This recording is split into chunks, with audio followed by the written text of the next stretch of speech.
The sprawling skyline of New York stretched endlessly beyond the towering glass walls of Alexander Hayes's office. Below, the city pulsed with life, cars speeding through avenues, people rushing to catch trains, but none of it reached him.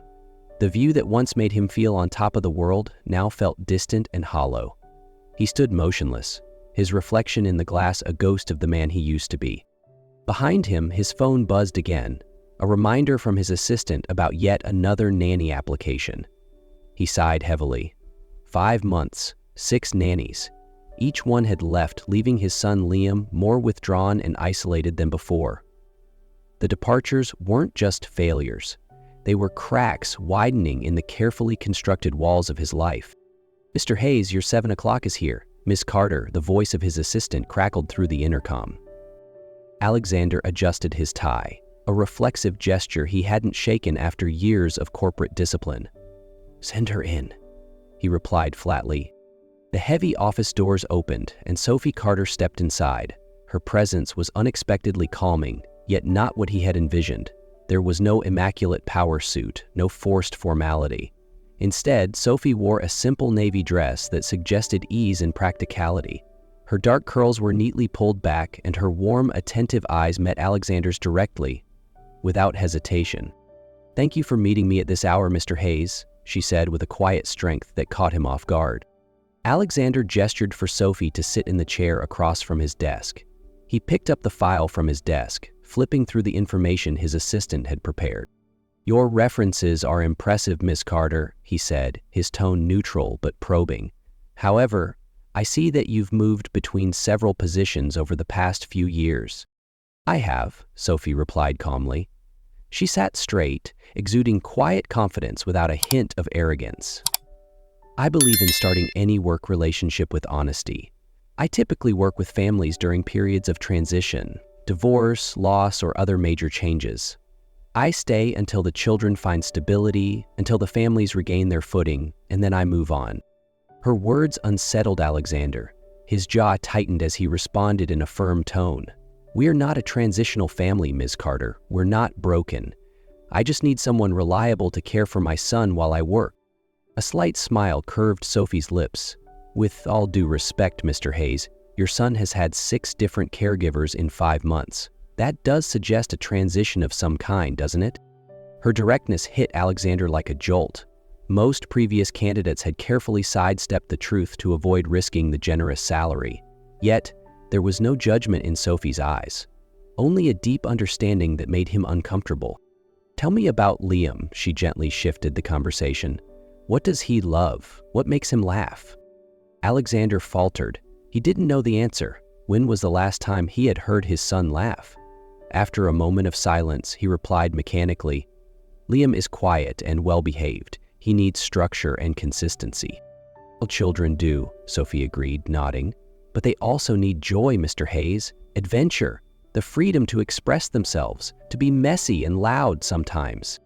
Alexander remained silent, his fingers unconsciously twisting the wedding ring still on his finger. "I appreciate your philosophy, but I need someone to maintain order in my household, not revolutionize it," he finally said. Sophie stood, smoothing her dress. "Mr. Hayes, if you're looking for someone to keep Liam quiet and out of your way, I'm not the right person for the job." She turned to leave. "Wait," Alexander called after her, almost involuntarily. Sophie paused, her hand on the door handle. "He likes dinosaurs," Alexander said quietly. "He has this old stuffed dinosaur he carries everywhere. I'm not even sure where it came from. Sometimes I hear him whispering to it at night, telling it about his day." Sophie turned around, her gaze soft. "Thank you for telling me that," she said gently. Alexander sighed deeply and leaned back in his chair. "The position is yours, if you want it," he finally said, his voice weary. The next morning, Sophie arrived at the Hayes mansion precisely on time. As she stepped inside, she was escorted to Alexander's study, where Liam sat curled up in a large leather chair, clutching his familiar stuffed dinosaur tightly. Sophie knelt gently to his eye level. "Good morning, Liam. I'm Sophie," she greeted softly. "Your dad told me you're quite the dinosaur expert. Is that true?" Liam glanced up at her, then quickly looked over at Alexander, as if seeking reassurance. He didn't reply, but his grip on the stuffed dinosaur loosened slightly. "Would you like to show me your room?" Sophie continued with a warm smile. Liam hesitated for a moment before giving a small nod. Alexander stood awkwardly, unsure of his role. Sophie smiled and turned to him. "I think Liam might feel more comfortable if you joined us, just for a few minutes." Alexander reflexively checked his watch, prompting Liam to shrink into himself, clearly anticipating rejection. But this time, Alexander hesitated before answering. "Of course. Lead the way, buddy." Surprise flickered across Liam's face, and his eyes brightened slightly. He quickly slid off the chair and led them both upstairs. His bedroom was a stark contrast to the rest of the mansion. Unlike the cold, polished luxury of the house, this room exploded with color and imagination. Dinosaur posters covered the walls, and an intricate Lego dinosaur model dominated a small table. "Did you build this yourself?" Sophie asked, stepping closer to admire the structure. Liam nodded and whispered, "It's an Allosaurus." "Incredible," Alexander breathed, genuinely impressed. He realized he had never paid close attention to his son's room before. "Maybe you could show me how to build more dinosaurs," Sophie suggested with a gentle smile. "Though I bet you're way better at it than I am." Liam's eyes widened with surprise and excitement. "Dad helped me build this before, but that was before," he trailed off, his voice tinged with suppressed emotion. Alexander's heart clenched as he watched his son struggle to hold back the pain of their shared loss. "Maybe we can build something new together," Sophie suggested softly. A radiant smile broke across Liam's face, the first Alexander had seen in many long months. Alexander entered his study after hours and found Sophie standing silently before the wall of old photos of Isabelle. Her eyes were fixed on a picture of Isabelle smiling at the beach, lost in thought. "How do you know about these photos?" Alexander asked, his voice colder than usual. Sophie flinched slightly and turned to face him.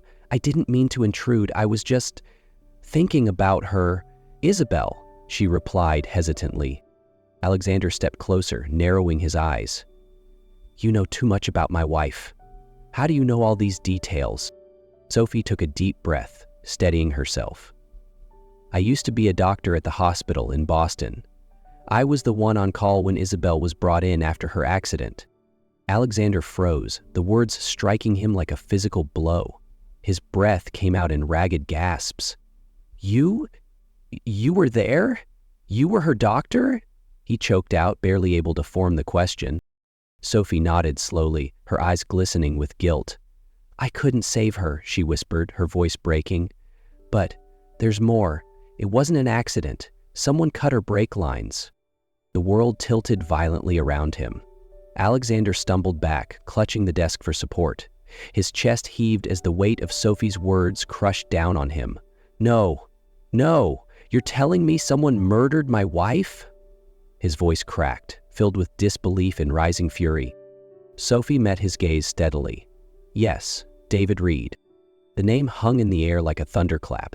For a moment, Alexander could do nothing but stare at her, his mind refusing to process the betrayal. Alexander felt the room spin around him. "You're saying it was a setup? Who would do that?" "David Reed," Sophie answered, her tone hardening as she said the name. "Your CFO. Isabelle found evidence of illegal transactions in the company accounts. She had scheduled a meeting with your lawyers the day of the crash." Alexander stumbled back a step, struggling to breathe. "David! No, that's impossible. He's my friend." "Sometimes the worst betrayal comes from those we trust the most," Sophie said quietly. "Why are you here, Sophie?" Alexander demanded after a long pause. "I wanted justice for Isabelle," she replied, her voice trembling. "I spent 5 years investigating the truth, but after meeting Liam and you, I didn't just want revenge anymore. I wanted to protect you both." Alexander sank into a chair, his mind racing with the weight of the revelations. He looked at Sophie with a mixture of pain and gratitude. "I need time to process all of this," he sighed. "But I know one thing. David will pay for what he did." "You won't have to face him alone," Sophie said firmly. "I'll be here to help you see this through." The following day, Alexander entered the boardroom exactly on time, his expression unreadable. In his briefcase, he carried the evidence Sophie had given him. His footsteps echoed in the tense silence of the room. David Reed stood to greet him, offering a forced smile. "Alexander, I was starting to worry. We need to discuss the expansion plans in Asia." Alexander gave a curt nod and motioned for him to sit. "Before we discuss Asia, I believe the board members should review some crucial documents," he announced, pulling a file from his briefcase. He spoke clearly, his voice steady and cold. 5 years ago, my wife, Isabelle Hayes, discovered a series of illegal financial transactions within the company accounts. She intended to present her findings to our legal team. He paused, locking eyes with David, who had gone pale. But she never made it to that meeting. Instead, she died in what I now know was a staged accident. The room fell into stunned silence. The board members exchanged shocked glances. David stood abruptly, his face pale and glistening with sweat. The confidence he had worn for years cracked like fragile glass. "Alexander, this is ridiculous. You're bringing up something buried for years. The board isn't going to believe these accusations." "Sit down, David," Alexander commanded, his voice low and deadly. The room fell into tense silence. "The police already have everything," Alexander continued, his tone razor-sharp. "Wire transfers, forged accident reports, the bribes you thought no one would uncover." David's eyes widened in panic. He stumbled back a step, his gaze darting to the board members around him. This is a misunderstanding," he stammered. "I was protecting the company." The boardroom doors burst open, and officers entered. David's desperation turned to outright terror as they moved to arrest him.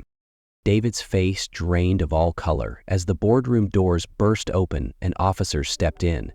His eyes darted around desperately, seeking an escape that didn't exist.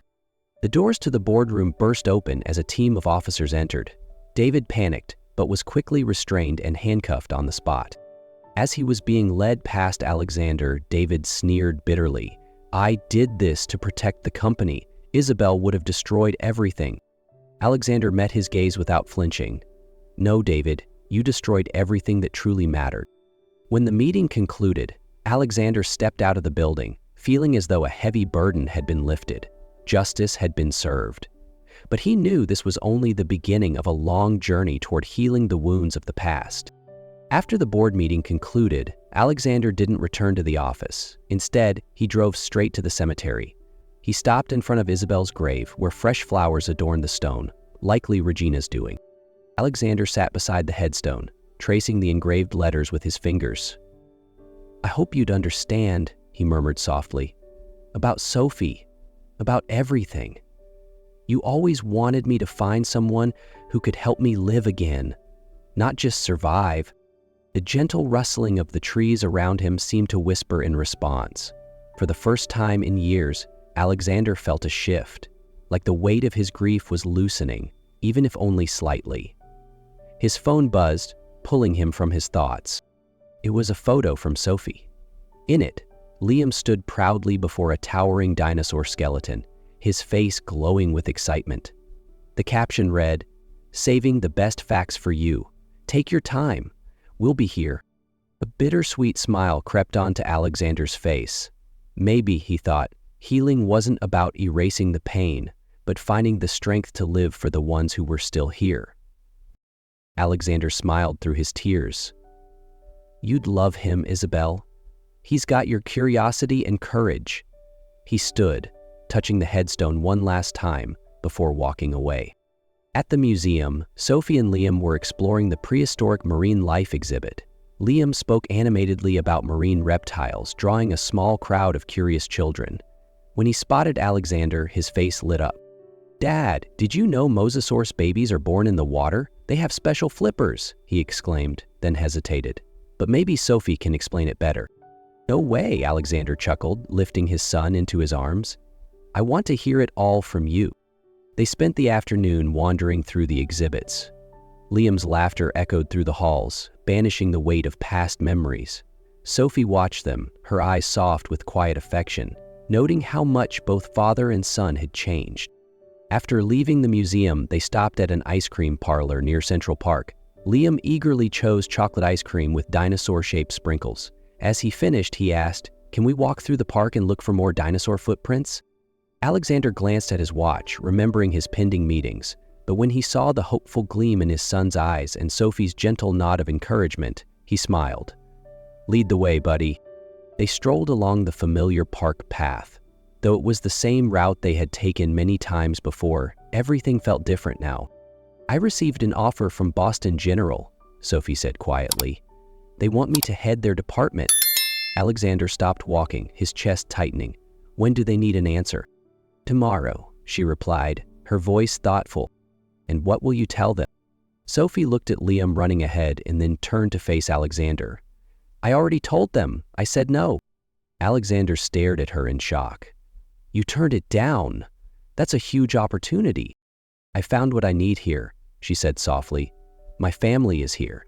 You and Liam. You're everything." Alexander gently took her hand, overwhelmed by gratitude and love. "I love you," he whispered.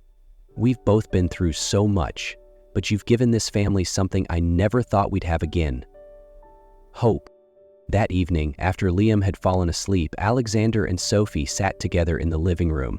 New photos filled with laughter and joy now adorned the walls alongside the old ones of Isabelle. The room, once cold and sterile, had become a space filled with warmth and life. "I have an idea," Sophie said softly, her hand brushing over one of the photo frames. "We could turn this room into a family memory space. Keep Isabelle's photos, but add new ones beside them, something that connects the past and the present." Alexander glanced around the room, sensing the completeness it now radiated. He smiled gently and nodded. "I think Isabelle would love that." They stood quietly, side by side, basking in the peace that had settled after all the turmoil. "I think you're ready to start writing a new chapter in your life," Alexander said, looking at her with unwavering trust. "Not just me," Sophie replied softly, taking his hand. They stepped out into the garden, the cool night air carrying the distant hum of the city. Stars scattered across the sky, silent witnesses to the path they had walked. Sophie leaned into Alexander's side. "Do you think we can really move forward?" she whispered. Alexander took a deep breath, gazing up at the stars. "We don't forget, but we learn to carry it, and with time, we build something new, something stronger." Their hands intertwined, a silent promise exchanged under the night sky. For the first time in years, Alexander felt whole.